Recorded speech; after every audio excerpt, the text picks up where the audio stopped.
Assalamualaikum warahmatullahi wabarakatuh. Kajian tanya jawab baru menjawab pertanyaan-pertanyaan yang mungkin teman-teman malu untuk menyampaikannya. Mudah-mudahan tidak ada yang tersinggung insyaallah.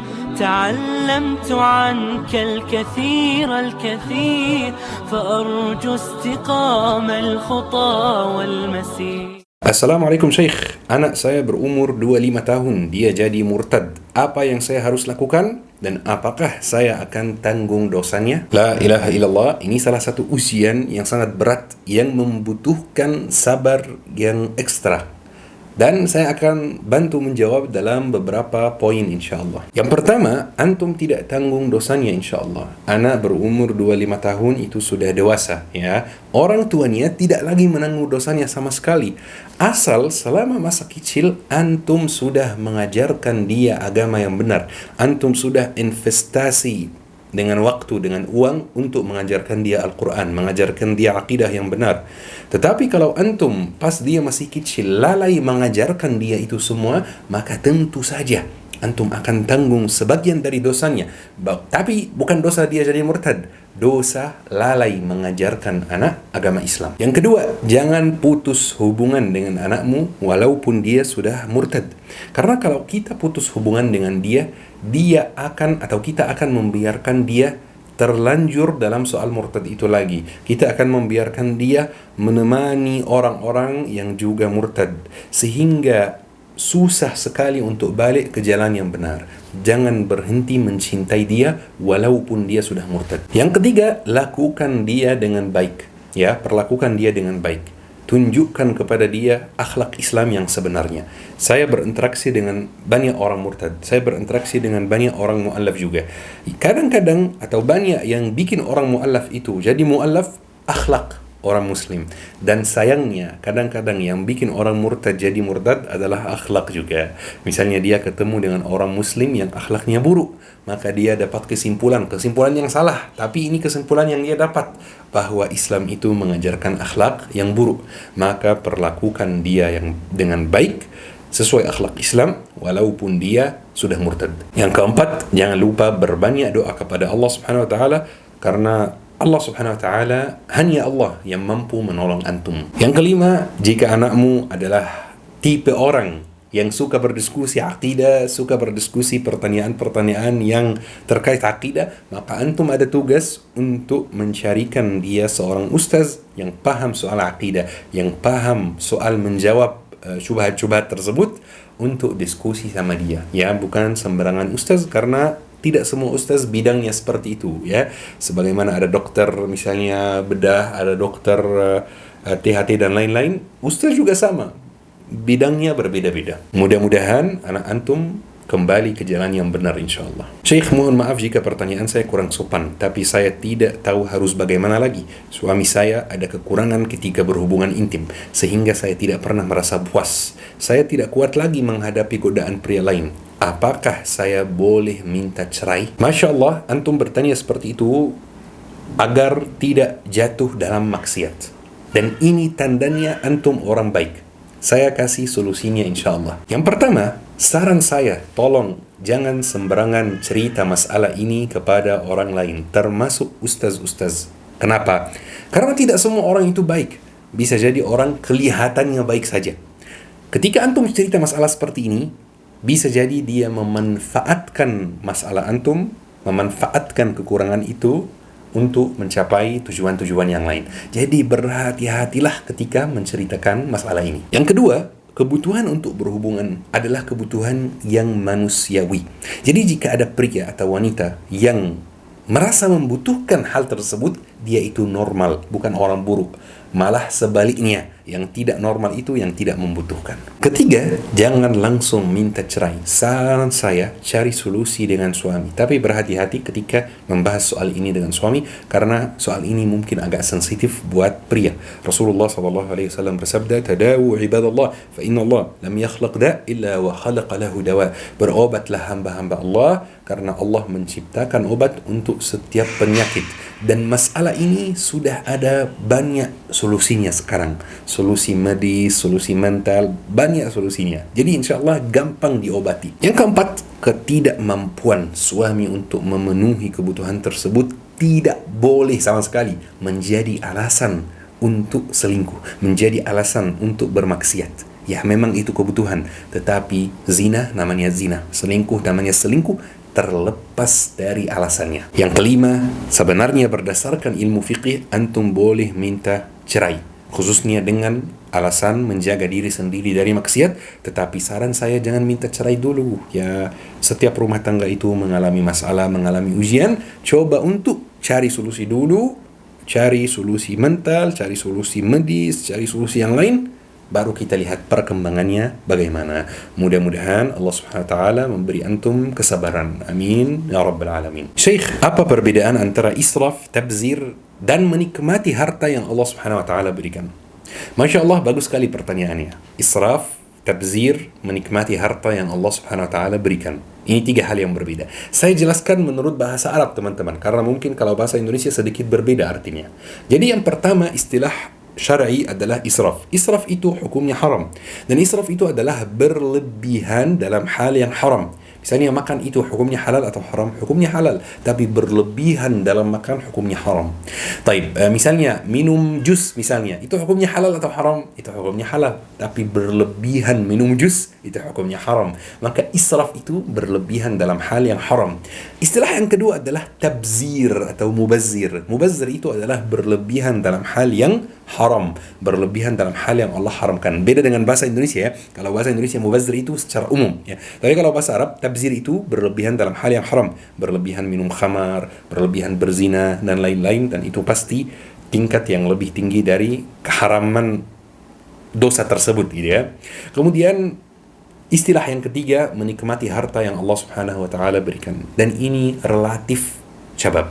Relatif bagaimana? Misalnya saya kasih contoh. Rata-rata harga nasi goreng seporsi itu 15.000 ya, itu mungkin di Jakarta dan sekitarnya, mungkin di tempat lain di Malang, di Surabaya dan lain-lain mungkin 10.000, 11.000, 12.000 seperti itu. Tapi kita bilang aja 15.000. Kalau antum punya harta 100.000, kemudian antum beli satu porsi nasi goreng dengan harga 15.000, maka itu tidak termasuk israf, tidak mubazir, teman-teman. Kenapa? Karena sangat wajar, normal. Tapi kalau antum punya harta 100.000 dan pergi ke hotel bintang 5, pesan satu porsi nasi goreng dengan harga 95.000, itu termasuk israf dan itu haram, teman-teman. Tapi kalau antum punya harta miliaran dan antum pergi ke hotel bintang 5, beli seporsi nasi goreng dengan harga 95.000, itu tidak haram, itu termasuk menikmati harta yang Allah Subhanahu wa taala berikan. Kenapa? Karena mampu dan itu tidak mempengaruhi hal-hal lain. Jadi itu relatif, teman-teman. Istilah yang ketiga itu relatif, tergantung kondisi dan keadaan kita seperti apa. Teman-teman yang mau belajar bahasa Arab dibimbing dari nol sampai lancar insyaallah, coba hubungi Syabab Belajar Academy. Mereka ada kelas malam, kelas subuh, kelas pagi. Mudah-mudahan bermanfaat insyaallah. Saya sudah hijrah Ustaz, tapi saya ada banyak tattoo. Apakah sholat saya sah? Saya pernah lihat reels, teman-teman, seorang pemuda hijrah yang pegang sajadah dan menuju masjid sambil rekam reel. Kemudian tiba-tiba dia dipanggil ibu. Ibu bilang kayak gini, "Dek, mau kemana dek? Mau ke masjid ya? Kan kamu ada tattoo. Emang sholatnya sah?" Ibu ini, saya tahu niatnya mungkin baik, tetapi ibu ini melakukan banyak kesalahan. 3 kesalahan, ya. Jadi niat baik itu, walaupun ada, tetap namanya kesalahan, ya. Ibu ini melakukan 3 kesalahan. Kesalahan yang pertama adalah ikut campur hal yang bukan urusannya. Dan itu hukumnya haram, teman-teman. Rasulullah SAW bersabda, "Min husni islamin mar' tarkuhu ma la ya'ni." Salah satu tanda kebaikan keislaman seseorang adalah meninggalkan perkara yang tidak bermanfaat baginya. Bukan urusan kita orang ini mau kemana, seperti itu ya. Jadi ini kesalahan yang pertama. Kesalahan yang kedua, menghambat orang lain yang sedang hijrah untuk sholat. Ya biarkan dia sholat dulu ya. Siapa tahu dia dapat hidayah dan lain-lainnya. Kesalahan yang ketiga adalah berpendapat tanpa belajar. Walaupun ibu bertanya tetapi terkesan menghambat. Ya, jadi kesalahan yang ketiga itu berpendapat tanpa belajar. Jadi teman-teman, kalau ada tattoo di badan sebelum kita hijrah misalnya, sholat kita sah 100%.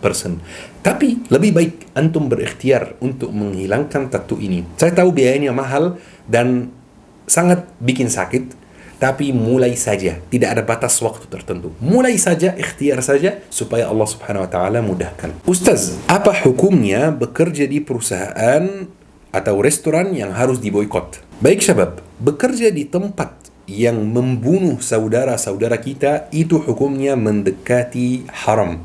Jadi, saya tidak bilang haram, tapi mendekati haram teman-teman. Tapi saya tidak suruh antum tiba-tiba berhenti kerja. Tergantung kondisi dan sesuatu dan situasi antum. Bisa jadi antum adalah seorang ayah yang punya anak yang harus dibiayai. Jangan tiba-tiba berhenti kerja. Karena mereka bisa, atau orang yang kita biayai itu bisa kena banyak masalah.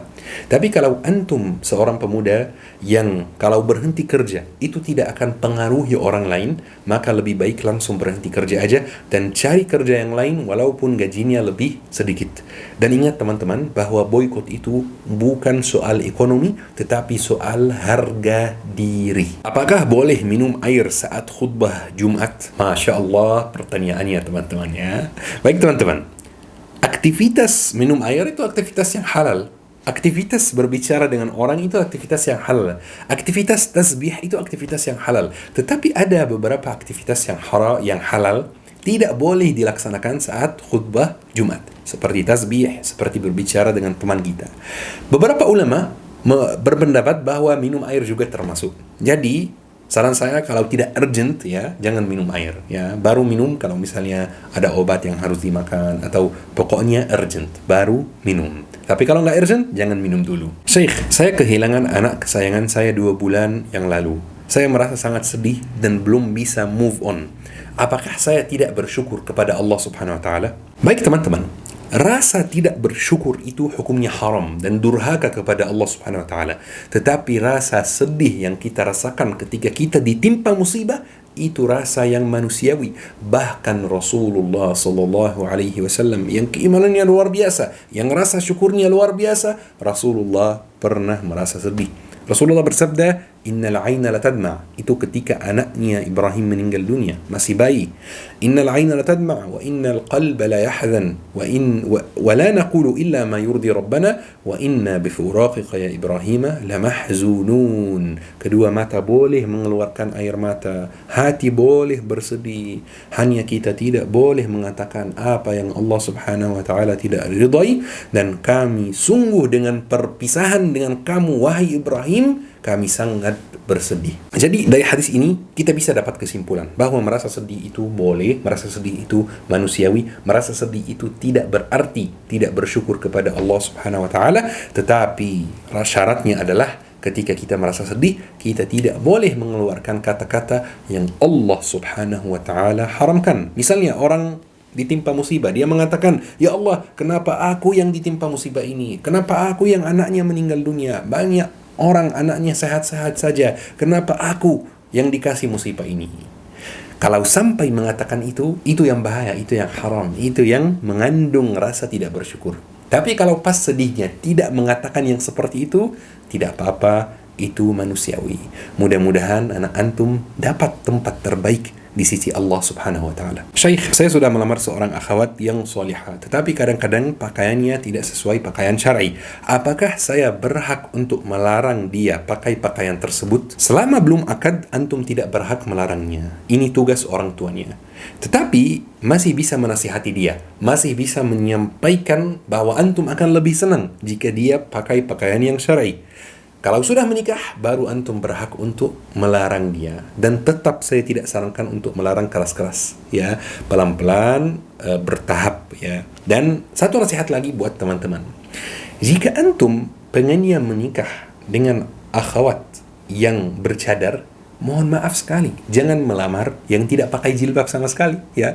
Minimal pakai jilbab misalnya, supaya nanti bisa dikasih nasihat untuk bercadar. Jadi sesuaikan dengan kebutuhan masing-masing teman-teman. Selamat pagi Ustaz, anak saya hasil zina dan saya sudah taubat. Apakah boleh saya berharap anakku ini jadi seorang hafiz dan ulama? Masya Allah, mudah-mudahan Allah Subhanahu Wa Taala memberi antum istiqamah dalam kebaikan. Amin ya Rabbal Alamin. Dalam Islam ada satu kaidah yang sangat penting, yaitu wala tadhiru wadiratun wizra ukhra. Tidak ada orang yang akan menanggung dosa orang lain.